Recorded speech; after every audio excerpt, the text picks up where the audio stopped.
Kerajaan Majapahit menjadi kerajaan Hindu-Buddha terbesar di Indonesia saat ini. Majapahit mencatat beberapa raja-raja ulung yang berhasil menguasai wilayah Nusantara yang membentang dari Sumatera sampai Papua, bahkan Filipina dan Thailand. Namun, Majapahit tidak besar hanya dalam semalam saja. Majapahit berdiri dari runtuhnya kerajaan-kerajaan sebelumnya, yaitu Kediri dan Singasari. Serta, para raja-raja Majapahit lahir dari rahim seorang wanita yang tidak terkalahkan.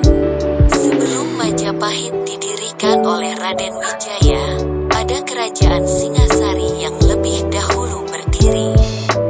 Singasari yang dipimpin oleh Ken Arok atau Ken Angrok, berandalan dari kerajaan Kediri yang awalnya hanyalah pengawal Adipati Tumapel. Tumapel saat Kediri masih berdiri adalah wilayah kekuasaan Kediri, dan adipatinya adalah Tunggul Ametung, dengan istrinya adalah Ken Dedes. Ken Arok kemudian mengalahkan Tunggul Ametung untuk menguasai Tumapel dan memimpin perlawanan dengan mengajak para Brahmana yang juga menyimpan dendam kepada Tunggul Ametung.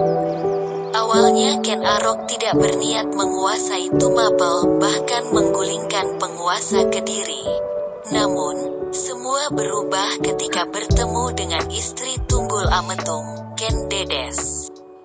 Konon katanya ada yang mengubah Ken Arok kala ia bertemu dengan Ken Dedes, diungkap dalam buku Hitam Putih Ken Arok dari Kejayaan hingga Keruntuhan, karya Muhammad Syamsuddin.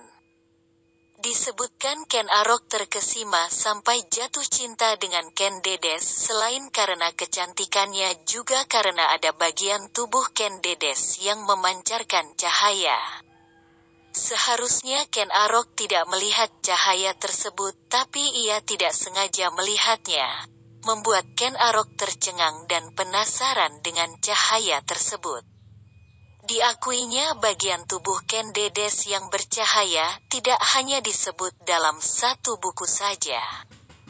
Buku Perempuan-Perempuan Perkasa di Jawa Abad 1819 karya Peter Carey dan Vincent Houben juga menyebut jika Ken Dedes memiliki tubuh yang bersinar karena ia adalah Ardhanariswari.